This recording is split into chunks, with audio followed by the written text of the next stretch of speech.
ETF index mutual funds నేర్చుకుని stock మార్కెట్లో రాణించాలనుకుంటున్నారా? వెంటనే ఈ నెంబర్కి కాల్ చేయండి. అమ్మ, అక్రమ సంబంధాలు అనేది ఎక్కువైపోతూ ఉన్నాయన్నమాట. సరే, ఒక మగ ఆడ అక్రమ సంబంధాలే మనం ఎక్కువ వీడియోస్ కూడా మనం చేసాము, చూసాము. ఎప్పుడు జరుగుతూ ఉన్నవే అవి. సో ఇప్పుడు మాత్రం అక్రమ సంబంధం, ఇప్పుడు మనం మాట్లాడుకునేది లెస్బియన్స్, ఇద్దరు ఆడవాళ్ళు.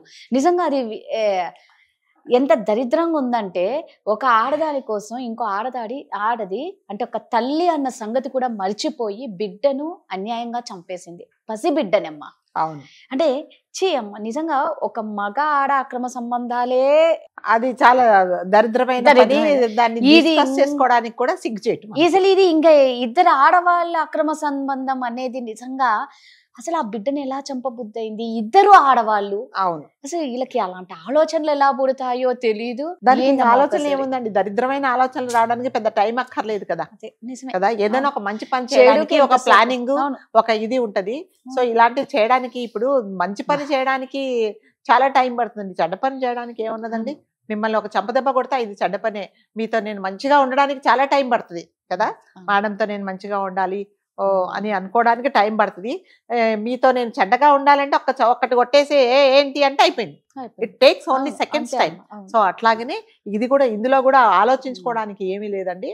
అంటే మీరు అన్నట్టుగా అక్రమ సంబంధాలంటూ ఒక ఆడ ఒక మగ మధ్యలో ఉండేది మాత్రమే మనము అక్రమ సంబంధం అని అనుకున్నాము.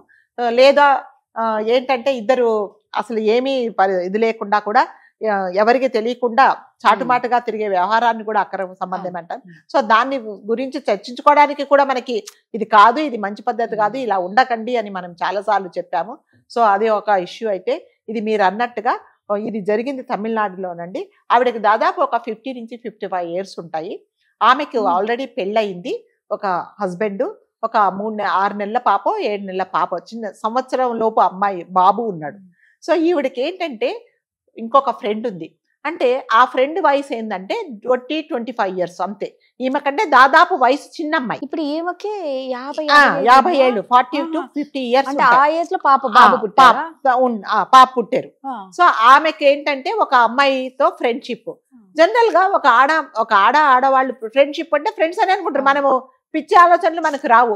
సో అందరు అనుకున్నారు, సరే ఇద్దరు తల్లి కూతుర్ల వయసు కదా, ఫ్రెండ్షిప్ లో ఉన్నారు అనుకున్నారు. కానీ అసలు ఏంటంటే వీళ్ళిద్దరు ఎవరు లేనప్పుడు రూమ్ లో ఉండడము, అంటే ఇంకా జనరల్ వైఫ్ అండ్ హస్బెండ్ ఎలా ఉంటారో అలా బిహేవ్ చేయడము, అలా వీళ్ళు చేస్తూ ఉన్నారు.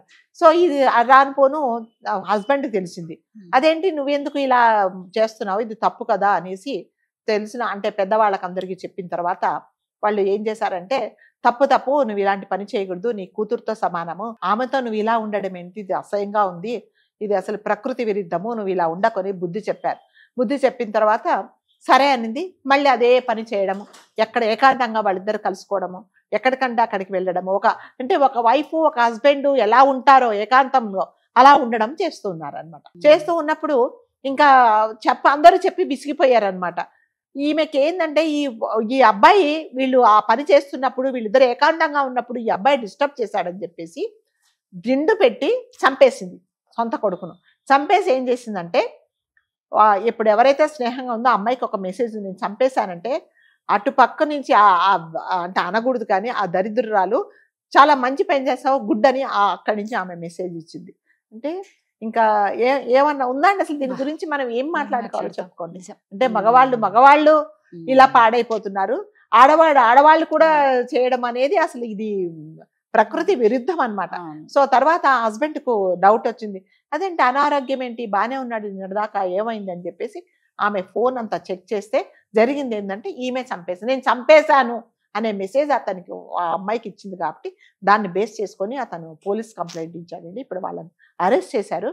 అంటే ఇంకా చెప్పండి, అంటే ఆడవాళ్ళు ఇలాగే చేస్తున్నారు, మగవాళ్ళు ఇలాగే చేస్తున్నారు. అంటే ఎథిక్స్ అనేది లేదు. ఏ పని చేయాలి, ఏ పని చేయకూడదు, మనం ఎందుకు ఈ పని చేస్తున్నాము, దీనివల్ల ఏం జరుగుతుంది, నేనేం నష్టపోతున్నాను, దీనివల్ల నేను ఈ పని చేసినందువల్ల నలుగురు నా నుంచి ఏం నేర్చుకుంటున్నారు అనేది ఎవరికి సంబంధం లేదండి. నాకు ఇష్టమైంది నేను చేస్తున్నా అనేలాగే ఉన్నారు. రేపొద్దున అంటే ఐఎమ్ సారీ టు సే, రేపొద్దున బట్టలిప్పుకొని రోడ్డు మీద తిరిగినా కూడా నా ఇష్టం, నా వాళ్ళు నేను చూపించుకుంటా, నా ఇష్టం మీరెవరు అడగడానికి అంటే కూడా మనము నోరు మూసుకొని ఉండాల్సిన పరిస్థితి వస్తుందేమో నాకు తెలియటం లేదండి. అంటే ఎవరిష్టం వాళ్ళది. అంటే మనము ఈ పని చేసే సొసైటీకి భయపడాలి. ఇది ప్రకృతి విరుద్ధమైన పని, దీనివల్ల చెడు జరుగుతుంది, దీనివల్ల నేను నష్టపోతాను, ఇలాంటి పని నేను చేయకూడదు అనే డిసిప్లిన్ ఉండట్లేదు. అంటే దీన్ని అన్నిటికీ అంటే నేను ప్రతిసారి చెప్తానండి, ఎవరికైతే సెల్ఫ్ డిసిప్లిన్ ఉంటుందో వాళ్ళే లైఫ్ లో బాగుపడతారు. ఖచ్చితంగా సెల్ఫ్ డిసిప్లిన్ లేనని వాళ్ళు ఇలాగే అయిపోతారు. నేనేం పని చేయాలి, నేను ఎందుకు పని చేస్తున్నాను, నేను ఈ పని చేసినందువల్ల లాభమా నష్టమా, నేనేం నష్టపోతాను, నేను ఈ పని చేస్తే నలుగురికి నేనేం మెసేజ్ ఇస్తున్నాను అనేది ఎవరికైతే లేదో వాళ్ళందరూ ఇలాంటి పనే చేస్తారు. సొంత కొడుకును చంపుకోవడం ఏంటండి? ఎవరి కోసం చంపుతున్నావు నువ్వు? ఆ అమ్మాయి కోసం చంపుకోవడం ఏంటి? నువ్వేం పని చేస్తున్నావు? తల్లి జనరల్ గా తల్లి కొడుకు దగ్గరికి వస్తే, పిల్లల దగ్గరకు వస్తే పిల్లలు ఏం నమ్ముతారంటే, నా తల్లి నన్ను దగ్గర తీసుకోవడానికి వస్తుంది, నాకు ఏదో పెట్టడానికి వస్తుంది, నన్ను ఆప్యాయంగా దగ్గర తీసుకొని ఒక ముద్దు పెట్టుకోవడానికి వస్తుంది అనుకుంటారు. కానీ నువ్వు అలా చంపేస్తే ఆ పిల్లలు ఎక్కడికి వెళ్ళాలి, ఎవరి దగ్గర బతకాలి, నువ్వు చేసింది ఏమన్నా మంచి పనా అనేది మరి అంటే మీరు అంటారు కదా, ఇది ఏం ఆలోచన లేవండి చెడు పని చేయడానికి. దానికి ఏం పెద్ద ప్లానింగ్ ఏముండదండి, ఏదనుకుంటే అది చేసేయడమే. నిజంగా అంటే మీరు అన్నట్టు వాళ్ళకి ఏం కనిపించదు, కామం కళ్ళు మూసుకొని ఈ పిల్లల్ని చంపడాలు ఎక్కువైపోయినాయమ్మా. పిల్లలు అనవసరంగా బలైపోతున్నారండి. కాబట్టి దయచేసి ఏ పైనైనా సరే మనం ఒకటే రిక్వెస్ట్ చేస్తున్నాము, ఏ పని చేసే ముందు మనమేం ఇన్స్ట్రక్షన్స్ ఇవ్వటం లేదు. అందరూ చాలా మటుగా మీరెవరు మీరేమో చెప్తారు, కాదు మేమేం అనట్లేదు.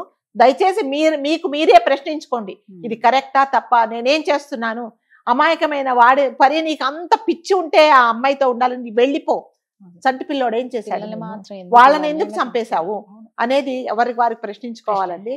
కాబట్టి దయచేసి ఏం పని చేసిన ఒక్కసారి దీని వల్ల ఏంటి అనేది కంపల్సరిగా ఆలోచించుకోవాల్సిన పరిస్థితి. మనం చేసే చెడ్డ పనులకు అడ్డొస్తున్నారని చంపడం అనేది అది ఎవరినైనా కరెక్ట్ కాదండి. పిల్లలైనా సరే, పెద్దవాళ్ళైనా ఎవరైనా సరే, మీరు చేసేదే చెడ్డ పని, అది అడ్డొస్తున్నారని చంపడం. ఇప్పుడు వాళ్ళు మీరు చేసే పనికి అడ్డు అంటే మీరు వెళ్ళిపోండి అక్కడి నుంచి, అంతే కదా. ఇప్పుడు హస్బెండ్ నీ పనికి అడ్డం వస్తున్నాడు, వాడెవడో వస్తున్నాడు చూస్తుంటే నువ్వు వెళ్ళిపో అతనితో పాటు.